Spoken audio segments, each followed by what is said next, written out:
오늘 우리는 아주 특별하고도 깊은 주제를 다뤄보려고 합니다. 살면서 우리는 수많은 만남과 헤어짐을 겪습니다. 특히 결혼이라는 인연은 그 어떤 관계보다 복잡하고 질긴 끈으로 엮여 있죠. 그런데 주변을 둘러보면 그 어떤 힘든 시련 속에서도 때로는 서로에게 상처를 주면서도 끝내 헤어지지 않고 평생을 함께하는 부부들이 있습니다. 우리는 그들을 가리켜 운명적인 부부 혹은 죽어도 헤어지지 못하는 부부라고 말합니다. 도대체 이 부부들에게는 어떤 특별한 운명의 힘이 작용하고 있는 것일까요?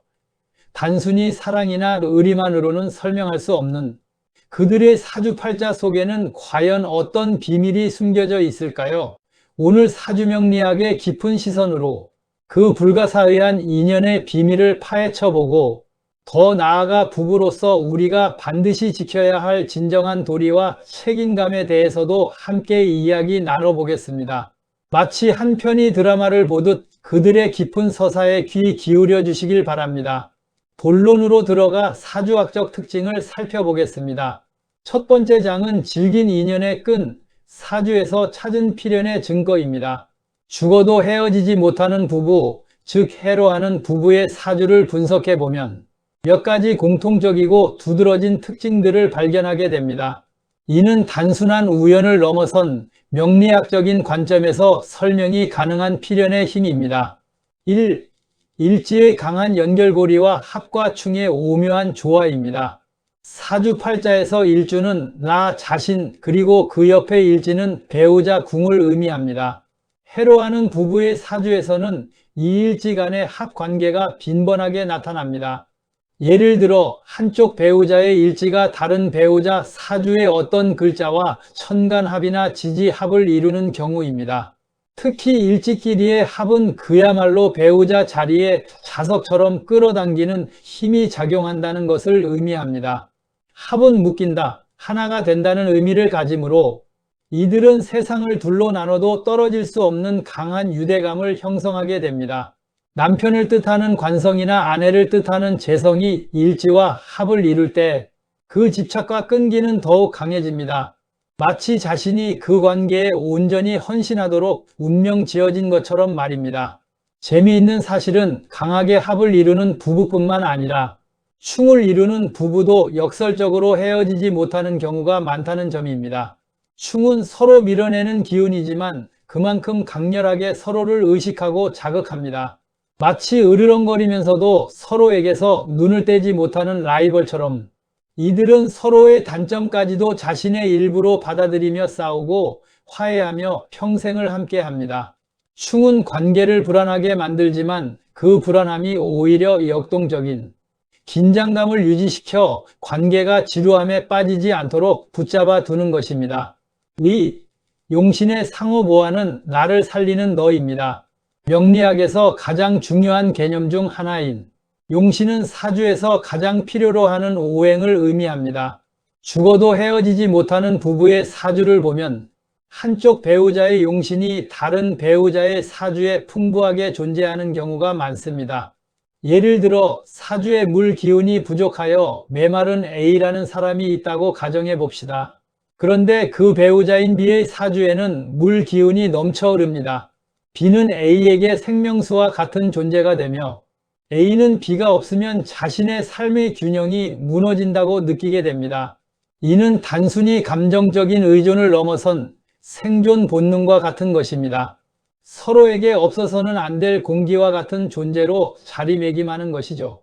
이러한 상호 보완적인 관계는 어떤 고난이 닥쳐도 심지어 감정이 식었을 때조차도 이 관계를 놓을 수 없는 이성적인 이유이자 필연적인 고리가 됩니다. 3.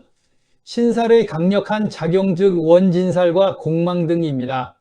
때로는 좋지 않은 기운으로 알려진 신살이 부부를 강하게 묶어놓기도 합니다. 원진살은 서로 원망하고 미워하는 살입니다. 이 살이 낀 부부들은 남들이 보기에는 하루도 조용할 날 없이 싸우고 갈등하지만 아이러니하게도 좀처럼 헤어지지 못합니다. 서로를 미워하는 그 감정의 깊이가 곧 이별을 허락하지 않는 집착과 애증의 끈이 되기 때문입니다. 이들에게는 평화로운 관계가 아닌 갈등하는 관계 자체가 삶의 방식이 되어버린 것입니다. 공망살은 배우자 궁에 공망이 든 사람이 있습니다. 공망은 없다, 채워지지 않는다는 의미인데 이들은 배우자에게 끊임없이 채워지지 않는 갈증을 느낍니다. 이 갈증을 채우기 위해 배우자에게 더욱 매달리게 되며 상대방은 이 채워지지 않는 공허함을 채워주려 노력하는 과정에서 관계의 끈이 더욱 팽팽해지는 것입니다. 두 번째 장은 질긴 인연의 실타래, 드라마보다 더 드라마 같은 실화입니다. 이러한 사주학적 특징을 가진 부부들의 실제 이야기를 들어보면 그들의 인연이 얼마나 질기고 강력한지 실감할 수 있습니다.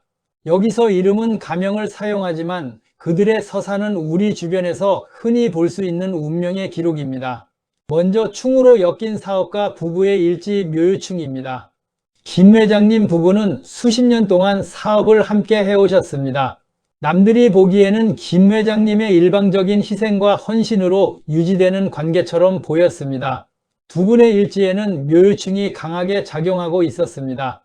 묘유충은 금속이 나무를 자르듯 서로 상극의 기운으로 끊임없이 부딪히고 갈등하는 관계를 의미합니다. 실제로 두 분은 사소한 일로도 자주 큰 소리를 냈고 주변 사람들은 저러다 정말 큰일 나겠다며 걱정했습니다. 그러나 놀랍게도 큰 위기가 닥칠 때마다 마치 약속이라도 한 듯 두 분은 귀신같이 하나가 되어 위기를 헤쳐나갔습니다. 김 회장님은 아내가 나를 늘 자극하고 긴장하게 만들어 사업을 쉬지 않고 발전시킬 수 있었다고 말했고, 사모님은 남편이 나를 늘 힘들게 했지만 그 덕분에 내가 더 강해질 수 있었다고 말했습니다. 그들의 충돌은 파괴가 아닌 발전의 동력이었던 것입니다. 서로에게 가장 강력한 조언자이자 가장 아픈 스승의 역할을 수행했던 것입니다. 두 번째 사례는 용신을 보완하는 학자 부부입니다. 목을 용신으로 하는 아내와 목 기운이 강한 남편입니다. 이 교수님 부부는 학계에서 존경받는 분들입니다. 이 교수님의 사주는 토 기운이 강하고 나무 기운이 부족했습니다. 나무는 명리학에서 성장, 발전, 학문을 의미합니다. 반면 남편분은 사주의 나무 기운이 매우 강했습니다. 결혼 후 이 교수님은 남편의 존재 덕분에 학문적으로 엄청난 성과를 냈습니다. 남편은 항상 그녀에게 새로운 아이디어와 긍정적인 에너지를 불어넣어 주었고 그녀의 답답하고 정체되기 쉬운 기운을 활발하게 움직여 주었습니다. 이 교수님은 남편은 나의 촉진제이자 산소와 같다. 그가 없었다면 나는 아마 세상 밖으로 나오지 못하고 갇혀 지냈을 것이다 라고 고백했습니다. 이 부부는 서로의 부족한 부분을 채워주는 완벽한 에너지 교환 관계였습니다. 이들에게 이별은 단순한 헤어짐이 아니라 자신의 에너지원 하나를 상실하는 것과 같았습니다. 세 번째 장은 운명을 넘어선 선택, 부부 인연을 완성하는 도리입니다. 물론 사주가 아무리 강하게 묶여있다 하더라도 그 관계를 아름답게 유지하고 완성하는 것은 결국 부부의 노력과 선택의 영역입니다. 아무리 좋은 사주 궁합도 서로에 대한 예의와 도리를 지키지 않으면 깨질 수 있습니다. 운명적인 인연을 긍정적으로 완성하기 위해 부부로서 반드시 지켜야 할 도리는 무엇일까요? 1. 상대방의 존재를 인정하는 일지의 존중입니다. 사주에서 일지는 배우자 궁입니다. 배우자 궁은 나의 가장 가까운 자리이며 내 삶의 기반입니다. 부부는 서로의 존재 자체를 인정하고 존중해야 합니다. 상대방의 다름을 인정하세요. 죽어도 헤어지지 못하는 부부 중에는 앞서 말했듯 충이나 원진처럼 서로 다른 기운을 가진 경우가 많습니다. 이때 왜 너는 나처럼 생각하지 않는가라고 다그치는 대신 너는 나와 달라서 이런 에너지를 가지고 있구나라고 그 다름을 인정하고 존중해야 합니다. 나의 부족한 부분을 채워주는 보완제로 받아들이는 지혜가 필요합니다. 배우자의 꿈과 사회생활을 지지하세요.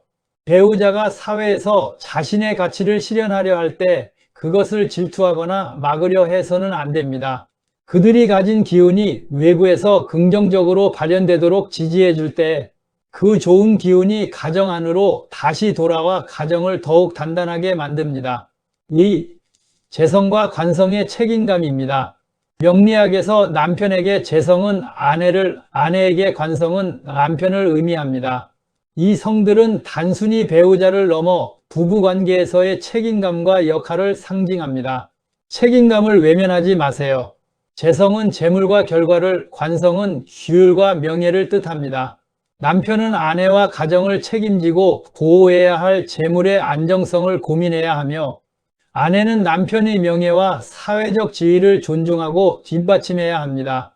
이는 고루한 역할론이 아니라 서로에게 부여된 운명적 에너지를 건설적으로 사용하는 방법입니다. 또한 물질적인 안정감으로 많은 부부가 재물 문제로 갈등합니다.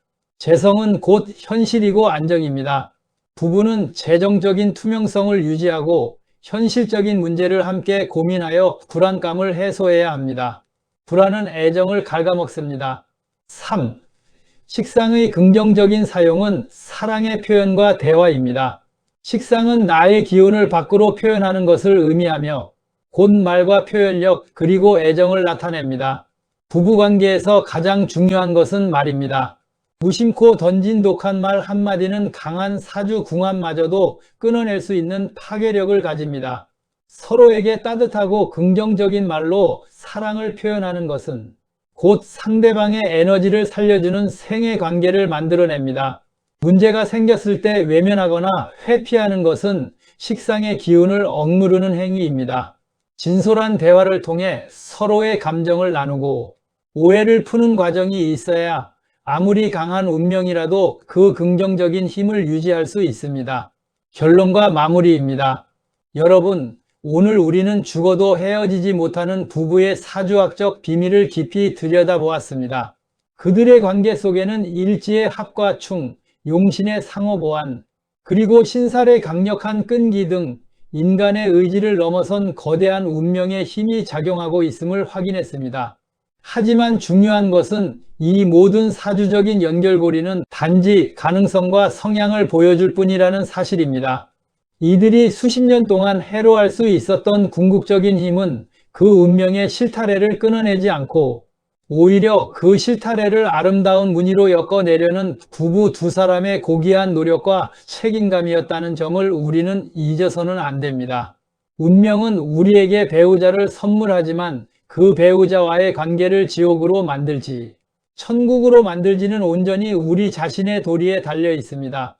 서로를 존중하고 상대방의 단점을 나의 보완제로 받아들이며 책임감 있는 태도로 서로의 삶을 지탱해 주는 것, 이것이야말로 사주를 초월하여 모든 부부가 영원한 사랑을 완성해 나갈 수 있는 가장 강력한 비결일 것입니다. 여러분의 인연은 어떤가요? 오늘 이 영상을 통해 여러분의 소중한 인연을 다시 한번 되돌아보고 더욱 단단하고 아름답게 가꿔나가는 계기가 되기를 진심으로 바랍니다. 다음 시간에도 더 깊고 흥미로운 명리 이야기로 찾아뵙겠습니다. 시청해 주셔서 감사합니다.